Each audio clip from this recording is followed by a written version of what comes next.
The Malthari Empire had conquered 47,000 star systems over the past 3 millennia. Their massive ships moved like metal predators through space, seeking new worlds to harvest and new species to enslave. Today, their reconnaissance vessel, Dominator's Eye, hung silently at the edge of an unremarkable yellow star system, its sensors probing the third planet from the Sun. Commander Vex Tal stretched his 4 arms as he reviewed the latest scan. Results. The planet below teemed with billions of bipedal creatures who called themselves humans. They scurried across their world's surface like busy insects, completely unaware that death watched them from the void above. "Report," Vex Tal commanded, his voice echoing through the bridge where dozens of Malthari officers worked at glowing control panels. The ship's artificial intelligence responded in its cold, mechanical tone. Species designation: Homo sapiens. Population: 8 billion individuals. Technology assessment: primitive chemical propulsion, basic nuclear weapons, fragmented governmental structures. Military threat level: negligible. Lieutenant Hoon manipulated the holographic display, zooming in on various human settlements. The creatures seemed to spend most of their time fighting each other with crude metal projectiles and explosive devices. Their space presence consisted of a few rickety orbital platforms and slow chemical rockets that barely escaped their planet's gravity well. "Look at them," Hoon said with amusement. "They can't even unite their own species. Half their military. Resources are pointed at each other, instead of defending against external threats." Vex Tal nodded approvingly. The Malthari had built their empire by targeting exactly these kinds of primitive, divided civilizations. Conquest was always easier when the prey fought among themselves. "Their largest weapons can only destroy cities," the AI continued. "Our shield generators can withstand planetary bombardment. Estimated conquest time: 4 hours after initial landing." The bridge crew laughed at this assessment. 4 hours seemed generous for such backward creatures. Most Malthari conquests lasted mere minutes once their dreadnoughts arrived. "How many ships will we need for the harvest?" Vex Tal asked, already calculating the profits from 8 billion new slaves. 50 dreadnoughts should provide overwhelming superiority. Perhaps 30 would suffice, but the High Command prefers certainty over efficiency, Vex Tal transmitted. The invasion authorization to the Malthari Fleet Command. Within days, 200 of the Empire's most powerful warships would begin their journey to this insignificant blue-green world. The humans would wake up one morning to find their sky filled with ships the size of mountains, and by evening, they would be wearing slave collars. Meanwhile, on Earth's surface, Dr. Jimin Park stared at his computer screen in the deep space monitoring facility buried beneath the Swiss Alps. The readings made no sense according to conventional physics. Massive energy signatures appeared and disappeared at the edge of the solar system like ghosts made of pure power. Jimin had spent 15 years analyzing cosmic phenomena. But this was different. The energy patterns were too organized, too purposeful to be natural. They pulsed with mathematical precision that suggested artificial origin.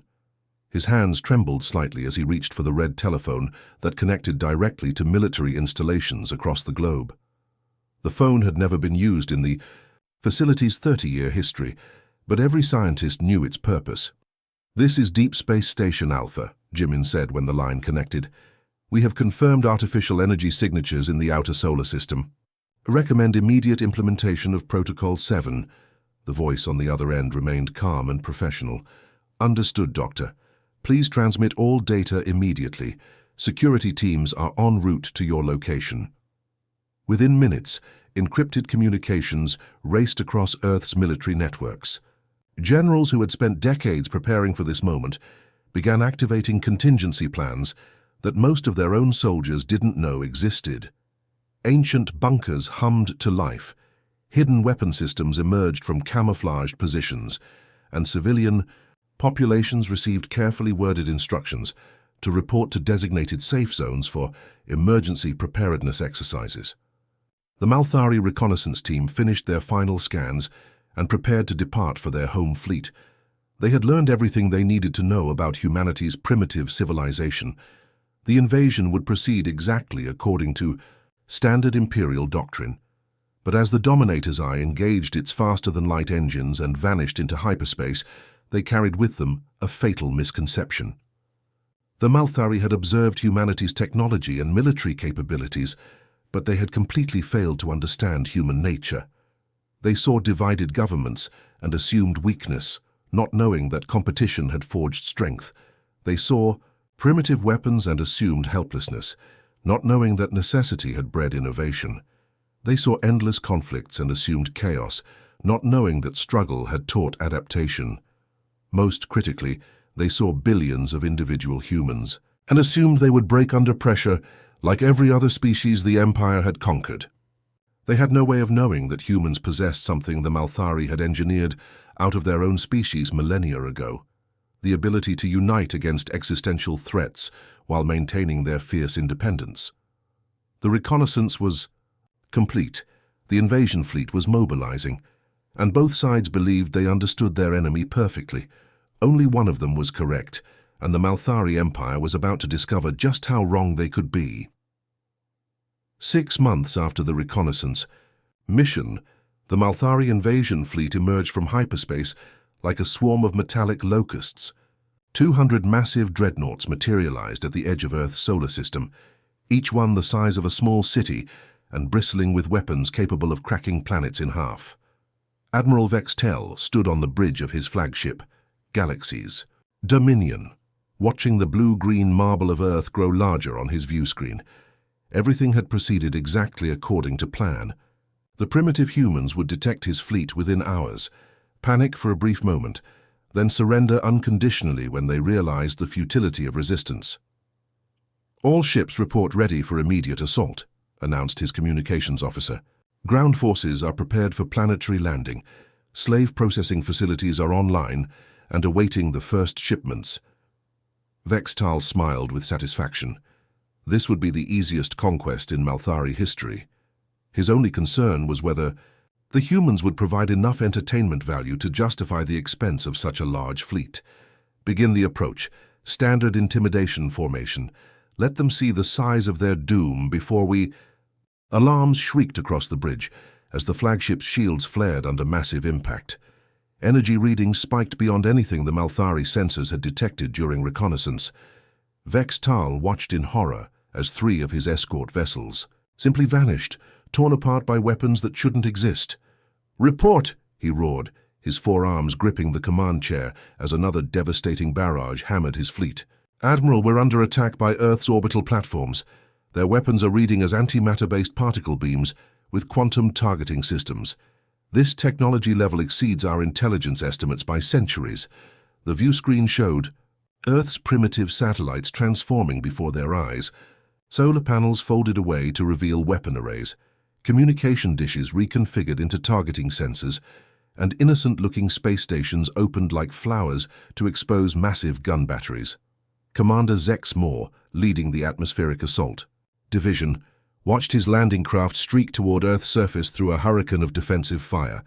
Half his ships were already burning debris, destroyed by weapons hidden in what the reconnaissance had identified as civilian infrastructure. "All units, maintain formation," he broadcast to his surviving forces. "These primitives cannot sustain this level of resistance. They'll exhaust their ammunition within minutes." But the ammunition never ran out. Earth's defensive systems seemed to have limitless power and endless supplies of devastating ordnance. Zhou's landing craft finally reached the surface, crashing through the atmosphere toward major population centers that should have been filled with panicking civilians. Instead, he found ghost towns. The humans had vanished, leaving behind cities that looked inhabited but felt empty. Then the real battle began. Captain Minho Kim crouched in the underground tunnel system beneath Seoul, watching through hidden cameras as Malthari soldiers cautiously entered the seemingly abandoned city. The aliens moved in standard formation, expecting easy occupation of a defenseless urban area. "All teams, wait for my signal," Minho whispered into his comm unit. "Let them get comfortable first."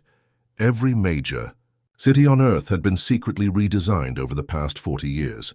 What looked like normal buildings were actually interconnected fortresses, with underground tunnels connecting every structure.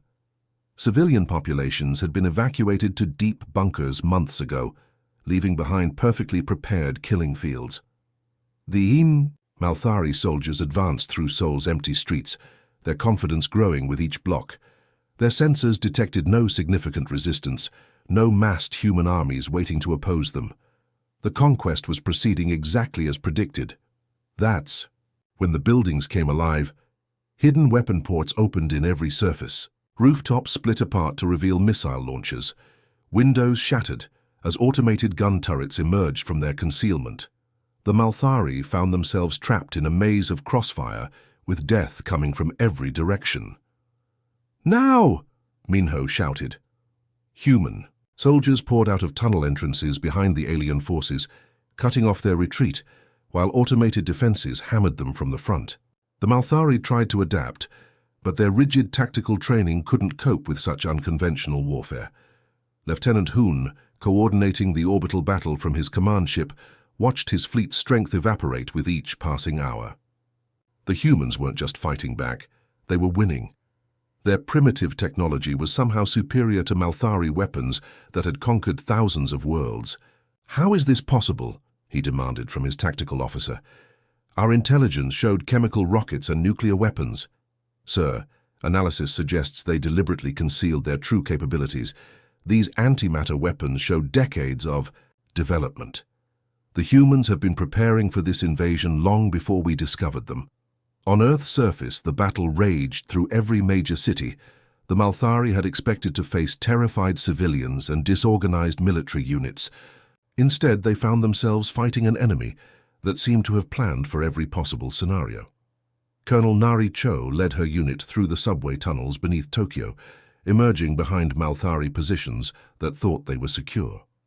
The aliens had superior individual weapons, but humans had superior tactics, superior knowledge of the terrain, and most importantly, superior motivation.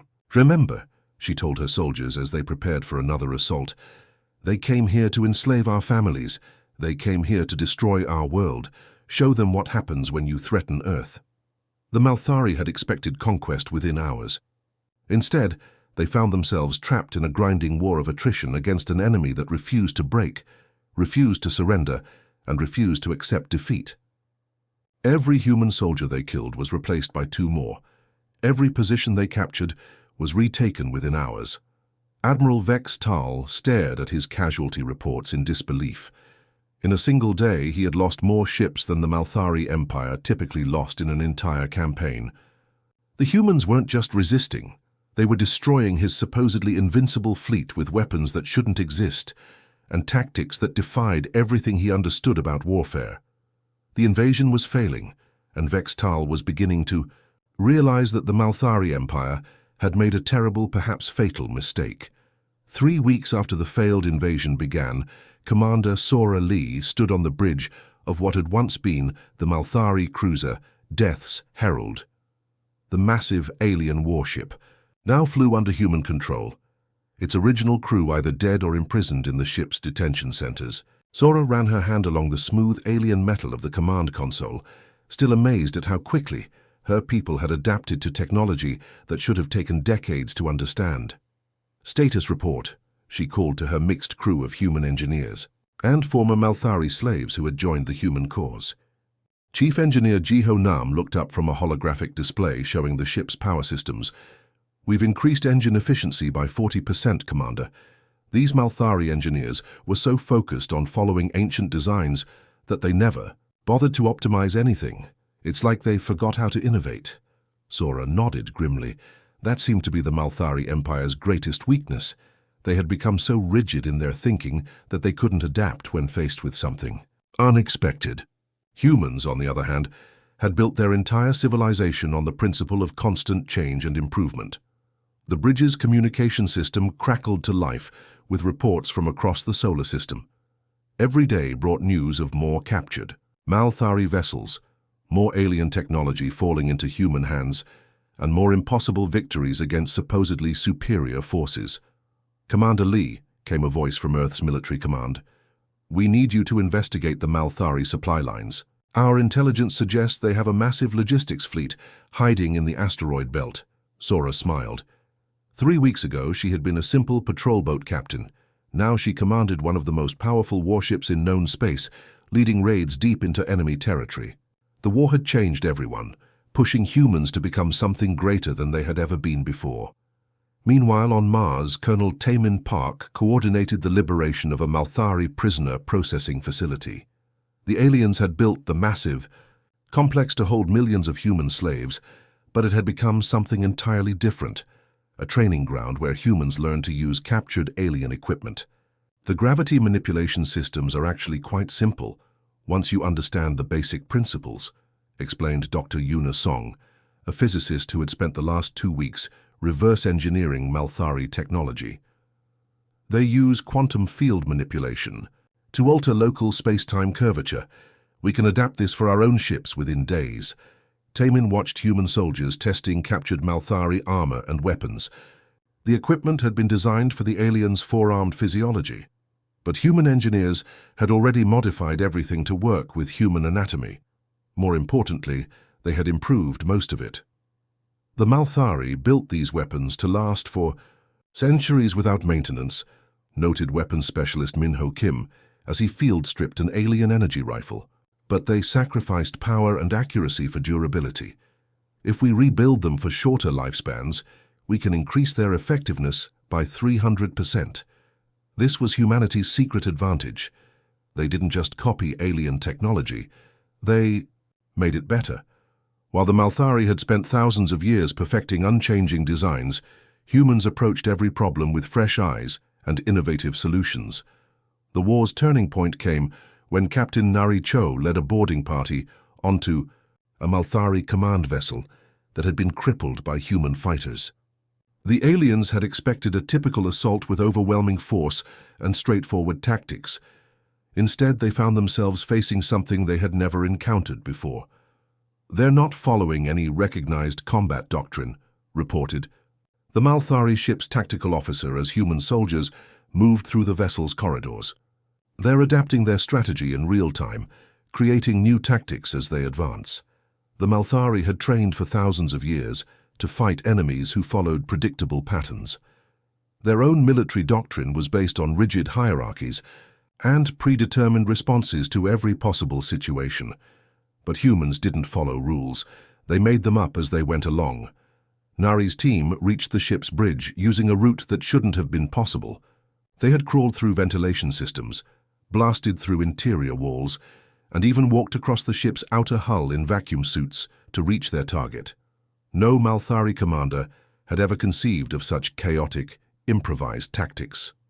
"Surrender." "So your vessel," Nari announced to the shocked alien bridge crew. "Your empire is finished, but your lives don't have to be." This was another concept that confused the Malthari. Humans offered mercy to defeated enemies. The empire had built its power on the complete destruction or enslavement of conquered species. They couldn't understand an enemy that fought with devastating effectiveness, but still offered quarter to surrendering foes. Admiral Zhou, commanding what remained of his invasion fleet from a heavily damaged flagship, tried desperately to understand what had gone wrong. His forces had been technologically superior, numerically dominant and tactically experienced, yet they were losing to a species that had barely achieved interplanetary travel just decades earlier. "How are they doing this?" he demanded from his science officer. "They're using our own technology better than we do. They're outthinking battle computers that have analyzed 10,000 different conflicts." The science officer's analysis was devastating in its simplicity. "Admiral, they're not trying to fight like us. They're fighting like themselves. Every engagement teaches them something new, and they apply those lessons immediately. We're fighting the same war we've fought for millennia, but they're inventing a completely new kind of warfare." Lieutenant Hoon, now serving as Vextal's chief tactical advisor, studied the battle reports with growing dread. The humans weren't just winning individual battles, they were learning from every encounter, becoming more effective with each engagement. Meanwhile, Malthari forces continued to follow the same predictable patterns that had worked against every other species they had conquered. "Sir," Hoon said quietly, "I believe we may have made a fundamental error in our assessment of this species. They're not primitive, they're evolutionary." The word hung in the air like a death sentence. Evolution was something the Malthari Empire had abandoned long ago in favor of genetic perfection and social stability. They had created a civilization that could last forever, but only if it never faced a challenge that required change. Humanity represented something the Empire had never encountered, a species that thrived on change, that grew stronger under pressure, and that treated every obstacle as an opportunity to become something greater. The war was far from over, but the outcome was becoming clear. The Malthari had invaded Earth, expecting to harvest slaves. Instead, they had awakened a species that would reshape the galaxy itself. 2 months after the Malthari invasion began, the war had transformed into something Admiral Zhou could never have imagined. Human fleets now jumped freely through Malthari space, liberating colony after colony from the Empire's oppressive rule. What had started as a simple harvesting operation had become an existential crisis for a civilization that had dominated the galaxy for 3,000 years. General Taemin Park stood in the command center of the liberated Malthari world of Kepler 442b, watching as former slaves destroyed the monuments to their oppressors. The planet's native Zelhari population had lived under Malthari rule for 8 centuries, forced to mine precious metals in underground facilities that never saw sunlight. General, called Commander Sora Lee from her position at the tactical display. We're receiving surrender requests from 12 more Malthari garrison fleets. They're offering to lay down arms in exchange for safe passage to neutral territory. Taemin nodded thoughtfully. This was happening across dozens of star systems as news of human victories spread through Malthari space. Accept their surrender, but process them carefully, Taemin replied. Some genuinely want to escape the Empire's brutality, but others might be gathering intelligence for a counterattack. The Malthari Empire had built its power on fear and overwhelming technological superiority. For millennia, their enemies had surrendered rather than face the Empire's massive fleets. But humans didn't just refuse to surrender. They kept winning battles that should have been impossible. Captain Minho Kim piloted his captured Malthari fighter through the debris field that had once been the Imperial battle station. The massive structure had been designed to withstand attacks from entire fleets, protected by energy shields that could deflect planet-killing weapons. Human engineers had destroyed it using modified mining equipment and pure creativity. The key was understanding. Their shield harmonics, explained Dr. Unisong over the comm system. Malthari shields are incredibly powerful, but they operate on fixed frequencies that haven't changed in centuries. Once we figured out the resonance pattern, we could make them tear themselves apart. This perfectly illustrated humanity's approach to the war. While Malthari technology was more advanced, it was also predictable. The Empire had achieved near perfection in their designs, then stopped innovating. Humans took those perfect designs and found ways to make them destroy themselves. The liberation of enslaved species had created an unexpected alliance. Races that had served the Malthari for generations now fought alongside human forces, sharing their knowledge of imperial weaknesses and strategic locations. The Empire found itself fighting not just humanity, but a coalition of every species they had ever oppressed. Colonel Nari Cho coordinated one such joint operation on the industrial world of Vega Prime. Her human marines fought alongside Zelhari, commandos and Thurian engineers, each species contributing their unique abilities to the assault. The Malthari garrison had expected to face a typical human attack, chaotic, unpredictable, but ultimately manageable with superior numbers.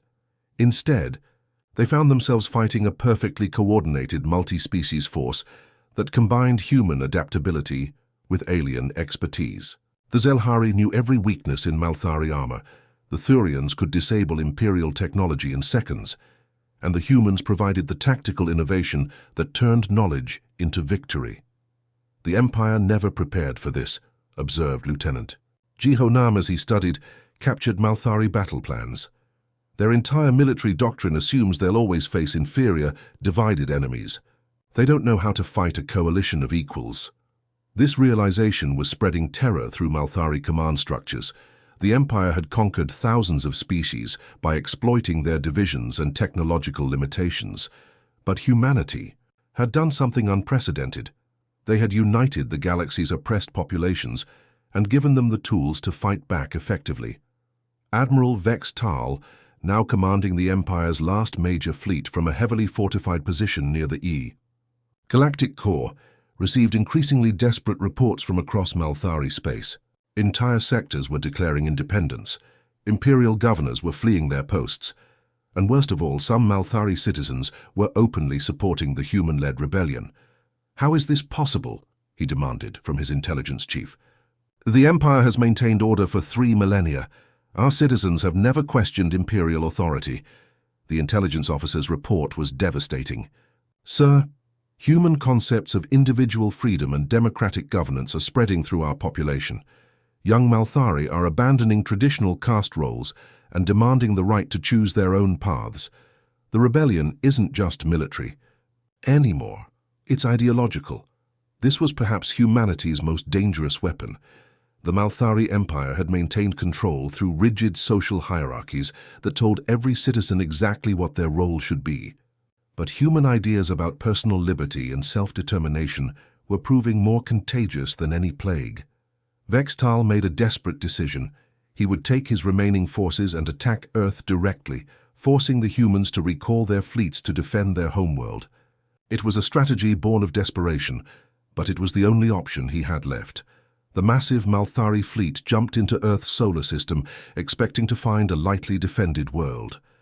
Instead, they discovered that humanity had spent the last 2 months turning their entire star system into the galaxy's most formidable fortress. Earth itself was surrounded by orbital battle stations that made the original invasion fleet look like toys. The moon had been converted into a massive weapons platform. Mars hosted shipyards that were producing new human vessels at an impossible rate. Even the asteroid belt had been weaponized, with hidden missile platforms scattered throughout the rocky debris.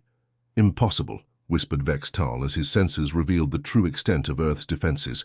How did they build all this in just 2 months? The answer was simple but terrifying. Humanity had industrialized warfare itself. While other species spent years planning and building military assets, humans had mobilized their entire civilization for war production. Every factory, every shipyard, every manufacturing facility on dozens of worlds now served a single purpose: ending the Malthari Empire forever. As Zhou's fleet limped away from their disastrous attack on Earth, he finally understood the magnitude of the Empire's mistake. They hadn't just invaded a primitive world, they had awakened a species that treated impossible challenges as opportunities for growth. The tide hadn't just turned, it had become a tsunami that would reshape the entire galaxy.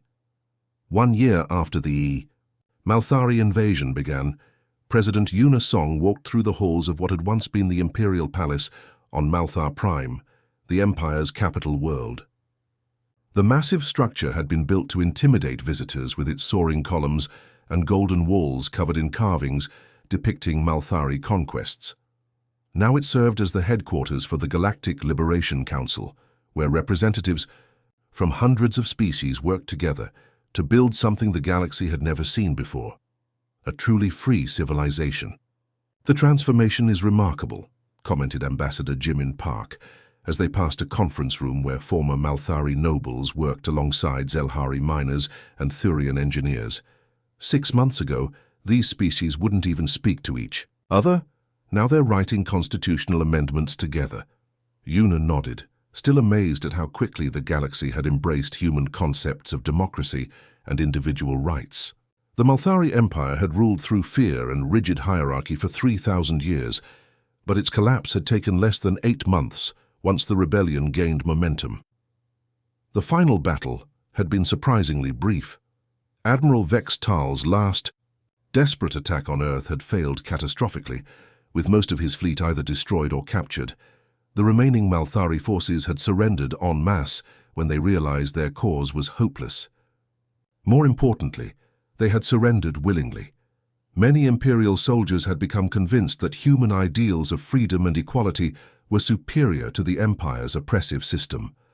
General Taemin Park entered the room carrying a datapad filled with reports from across the galaxy.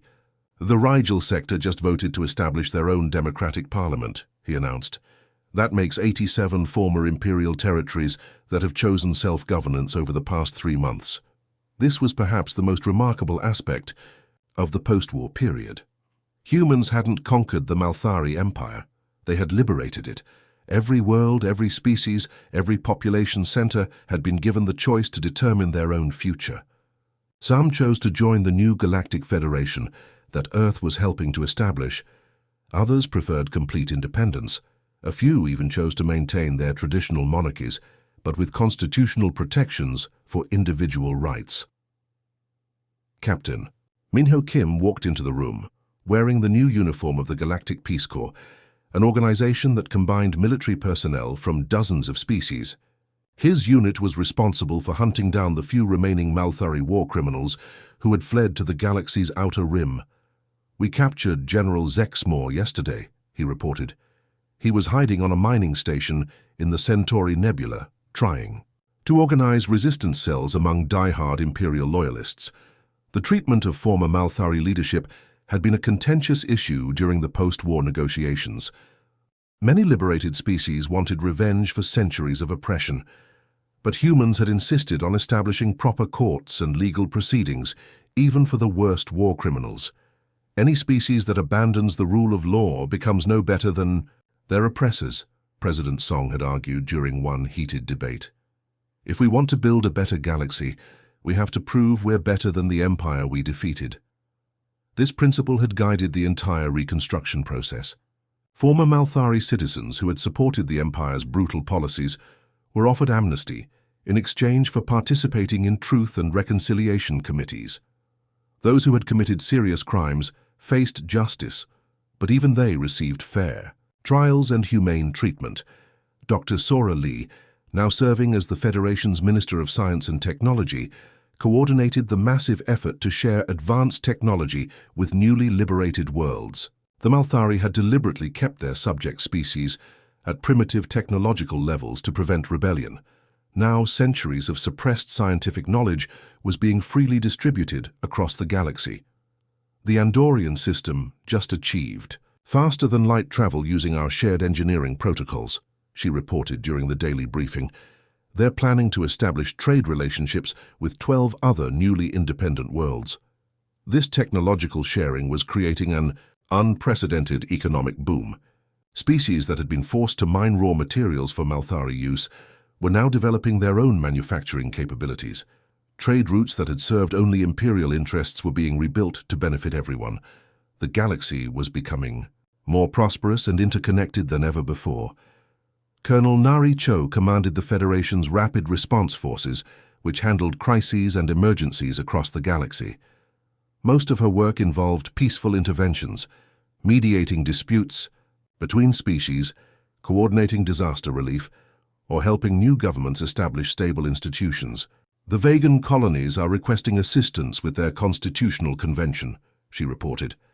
"They want to establish a bicameral legislature, but need help understanding how to balance representation between their different subspecies." These were the problems humans now faced. Complex political questions instead of existential military threats. The galaxy was learning to govern itself democratically, and humans served as teachers and advisors rather than rulers. Lieutenant Jiho Nam, now working as a cultural liaison officer, spent his time helping former imperial species understand concepts like individual rights, democratic participation, and peaceful protest. The Malthari Empire had banned such ideas for millennia, so entire civilizations had to relearn how to think about freedom and self-determination. "The most difficult concept to explain is loyal opposition," he noted during a training session for new Federation diplomats. "Many species assume that disagreeing with government policy is treason. They can't understand how criticism can strengthen rather than weaken democratic institutions." Admiral Vex Tal himself had become an unexpected symbol of the galaxy's transformation. Rather than being executed or imprisoned forever, he now served as a witness in war crimes trials and educational programs.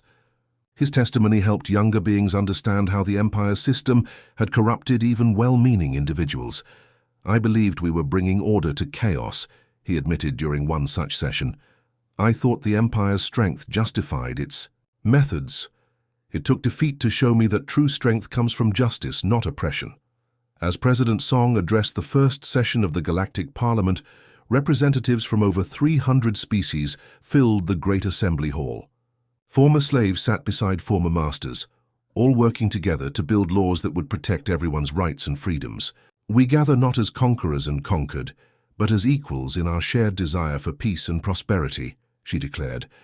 The Malthari Empire chose Earth as their target because they thought we were weak. They discovered that our greatest strength was something they had forgotten, the power of beings who refused to surrender their freedom. The galaxy had indeed been transformed, but not through conquest or domination. Humans had shared their greatest gift, the unshakable belief that every intelligent being deserved the right to choose their own destiny.